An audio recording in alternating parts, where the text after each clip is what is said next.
En 1780, dans les appartements royaux de Versailles, une jeune femme de 24 ans se tenait debout au centre de sa chambre, tandis qu'une dizaine de courtisans observaient chaque geste de sa toilette matinale. Une dame d'honneur lui tendait sa chemise, une autre attendait son tour pour lui présenter ses bas, une troisième patientait avec ses gants, chacune respectant un ordre hiérarchique si strict que la moindre erreur de protocole pouvait déclencher une querelle de plusieurs jours entre duchesses. Cette femme, c'était Marie-Antoinette, reine de France depuis 6 ans déjà, et chaque matin de sa vie ressemblait à celui-ci, un théâtre permanent, où même l'intimité la plus élémentaire devenait un acte public, soumis à l'étiquette. Dans cette vidéo, nous allons reconstituer ce qu'était réellement sa vie à Versailles en 1780, 9 ans avant que tout ne s'effondre, à une époque où elle n'était encore qu'une jeune reine, cherchant sa place dans un monde qui ne lui pardonnait jamais d'être étrangère. Si vous aimez ce genre de plongée dans l'intimité des grandes figures historiques, abonnez-vous à Dévoileurs d'Histoire pour ne manquer aucune de nos prochaines reconstitutions.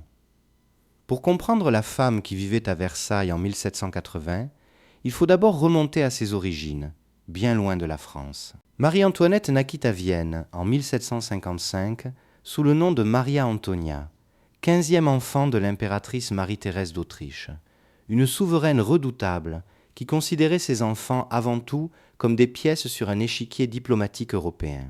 À 14 ans, la jeune archiduchesse fut promise au dauphin de France dans le cadre d'une alliance destinée à sceller la paix entre deux puissances rivales depuis des générations. Le mariage fut célébré par procuration à Vienne en 1770, puis Marie-Antoinette traversa la moitié du continent pour rejoindre un pays dont elle ne connaissait presque rien, sinon la langue qu'elle avait apprise à la hâte avant son départ. Au moment où elle franchit la frontière française, on lui retira jusqu'à ses propres vêtements autrichiens, comme pour effacer symboliquement toute trace de son identité d'origine avant qu'elle ne pose le pied sur le sol de son nouveau royaume. Le mariage avec le futur Louis XVI, alors âgé de 15 ans, fut célébré en grande pompe à Versailles, mais la nuit de noces ne donna lieu à aucune consommation réelle.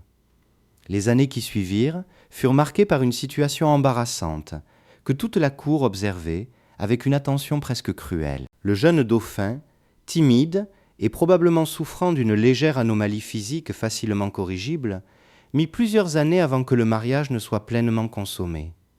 Pendant ce temps, Marie-Antoinette vivait sous une pression constante, sa position à la cour dépendant entièrement de sa capacité à donner un héritier à la couronne. Sa propre mère, depuis Vienne, lui envoyait des lettres d'une sévérité glaçante, la pressant de comprendre que sans enfant, son influence politique et sa sécurité personnelle resteraient fragiles à tout jamais.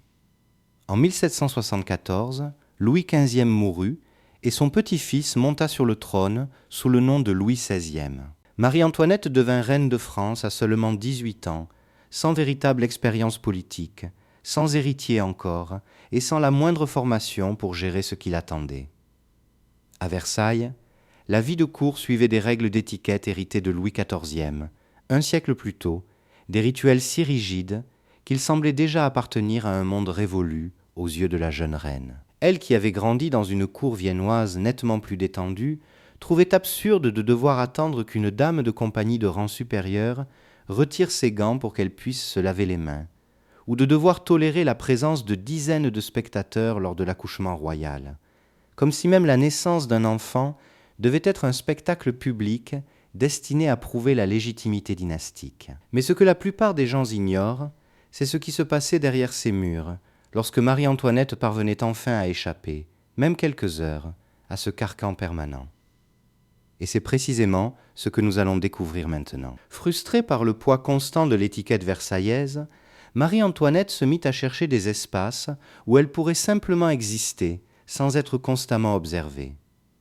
En 1774, Louis XVI lui offrit le Petit Trianon, un château modeste, construit quelques années plus tôt à l'écart du palais principal, et lui donna une liberté presque totale pour l'aménager selon ses propres goûts. Ce petit domaine devint son refuge personnel, un endroit où elle pouvait recevoir uniquement les personnes qu'elle choisissait elle-même, loin des courtisans calculateurs qui peuplaient les grands appartements de Versailles.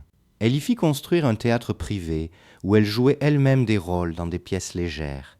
Un plaisir simple qui scandalisa une partie de la noblesse, convaincue qu'une reine ne devait jamais se prêter à un tel divertissement, jugé indigne de son rang. C'est également au Trianon qu'elle fit aménager, à partir de 1783, le fameux hameau de la Reine, un petit village artificiel composé de fermes, d'une laiterie et d'un moulin, où elle aimait se promener en habit simple de mousseline blanche, observant des vaches soigneusement entretenues et des poules choisies pour leur plumage harmonieux. Cette mise en scène d'une vie rurale idéalisée fut moquée par certains comme une coûteuse fantaisie, sans aucun lien avec la réalité paysanne de l'époque.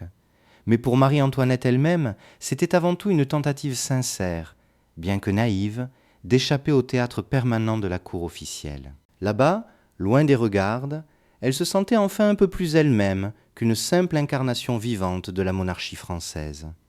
Cette quête d'intimité s'accompagna également d'amitié profonde, qui allait finir par lui coûter cher sur le plan politique. La princesse de Lamballe, puis surtout la duchesse de Polignac, devinrent ses confidentes les plus proches, recevant en retour des faveurs financières et des positions privilégiées à la cour qui suscitèrent une jalousie féroce parmi les autres familles nobles écartées de ce cercle restreint. Les dépenses liées à ces faveurs, ajoutées à son goût prononcé pour les robes somptueuses commandées chez la couturière Rose Bertin et pour les coiffures monumentales décorées de plumes et de bijoux, alimentèrent rapidement une rumeur tenace, selon laquelle la reine dépensait, sans la moindre retenue, l'argent du royaume, pendant que le peuple peinait à se nourrir. Cette image, en grande partie exagérée par une propagande hostile, allait pourtant lui coller à la peau pour le reste de sa vie. Le 19 décembre 1778, après plusieurs années d'attente angoissée, Marie-Antoinette donna enfin naissance à son premier enfant, une fille prénommée Marie-Thérèse, en hommage à sa propre mère. L'accouchement se déroula devant une foule si dense de courtisans curieux que la reine s'évanouit presque, suffoquant littéralement sous le nombre de spectateurs entassés dans la chambre. 3 ans plus tard, en 1781, naquit enfin le dauphin tant attendu, Louis-Joseph, héritier direct du trône, dont la naissance déclencha des célébrations dans tout le royaume et sembla, pour un temps, apaiser les critiques concernant sa capacité à remplir son rôle de reine. Pour la première fois depuis son arrivée en France 11 ans plus tôt, Marie-Antoinette semblait enfin avoir trouvé une légitimité que personne ne pouvait lui retirer. Pourtant, derrière cette image de stabilité retrouvée, des fissures continuaient de s'élargir silencieusement, et personne à Versailles n'imaginait encore à quel point elles allaient devenir profondes. Restez avec nous, car ce qui suit explique comment l'image de cette reine allait basculer pour toujours aux yeux du peuple français. À partir du milieu des années 1780, une vague de pamphlets diffamatoires, appelés libelles, commença à circuler dans les rues de Paris, accusant Marie-Antoinette d'orgie, d'infidélités multiples et de complots contre les intérêts français au profit de son Autriche natale. Le surnom moqueur d'Autrichienne, déjà murmuré depuis son arrivée, se transforma progressivement en une véritable arme politique, utilisée pour cristalliser le ressentiment populaire face à la crise financière croissante du royaume. En 1785 éclata l'affaire du collier de diamants, un scandale rocambolesque dans lequel des escrocs utilisèrent le nom de la reine pour obtenir frauduleusement un bijou d'une valeur extravagante auprès d'un joaillier parisien. Bien que Marie-Antoinette n'eût absolument rien à voir avec cette escroquerie et fut totalement innocentée lors du procès qui suivit, l'opinion publique retint surtout l'image d'une reine associée, même injustement, à un luxe obscène et à des manipulations financières douteuses. C'est également à cette époque que naquit la légende selon laquelle la reine aurait répondu avec indifférence aux plaintes du peuple affamé, en suggérant qu'il mange simplement de la brioche, une phrase qu'aucune source historique sérieuse n'attribue réellement à Marie-Antoinette, mais qui circulait déjà sous d'autres formes, attribuée à des princesses bien avant sa propre naissance. Cette anecdote, fausse mais terriblement efficace, illustrait parfaitement la manière dont l'image publique de la reine s'était déjà détachée de la réalité de sa vie quotidienne, devenant un symbole pratique sur lequel on pouvait projeter toutes les frustrations d'une population accablée par la hausse constante du prix du pain. Et c'est là que réside toute l'ironie tragique de cette période. Tandis que les pamphlets parisiens dépeignaient une reine froide, dépensière et indifférente au sort de son peuple, la réalité quotidienne de Marie-Antoinette au Trianon révélait une mère attentive, profondément attachée à ses enfants, qui passait des heures à jouer avec eux dans les jardins qu'elle avait elle-même fait aménager. Les témoignages de ses proches décrivaient une femme angoissée par les rumeurs qui couraient sur elle, consciente d'une popularité qui s'effritait sans qu'elle comprenne toujours pourquoi, et de plus en plus isolée dans un cercle restreint de fidèles, tandis que la majorité de la cour continuait de chercher des moyens de profiter financièrement de sa position. En cette année 1780 que nous avons choisi de reconstituer, rien dans le quotidien de Versailles ne laissait encore présager l'ampleur de ce qui allait suivre.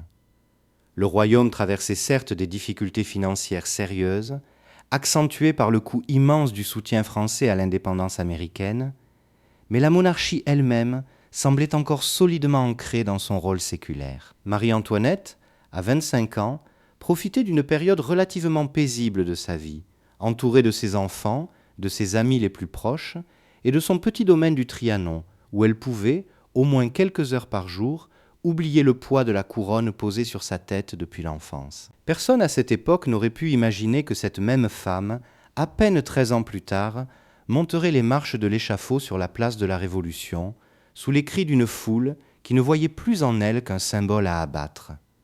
C'est peut-être cela le véritable héritage oublié de Marie-Antoinette. Non pas la caricature dépensière et insouciante que l'histoire populaire a retenue, mais une jeune femme arrachée à son pays natal à 14 ans, jetée dans un système d'étiquette d'une rigidité presque inhumaine, et qui passa toute sa vie adulte à chercher, souvent maladroitement, un équilibre impossible entre son rôle public et son besoin profondément humain d'intimité et de tendresse. Le Trianon qu'elle aménagea avec tant de soin existe encore aujourd'hui dans les jardins de Versailles, ses fermes silencieuses et son hameau désormais visité par des touristes du monde entier, qui ignorent souvent que cette mise en scène pastorale fut, pour une reine prisonnière de son propre statut, l'un des seuls endroits où elle put véritablement respirer. Si vous avez aimé découvrir la vie de Marie-Antoinette à Versailles avant la Révolution, laissez un like et abonnez-vous à Dévoileurs d'Histoire pour soutenir notre travail.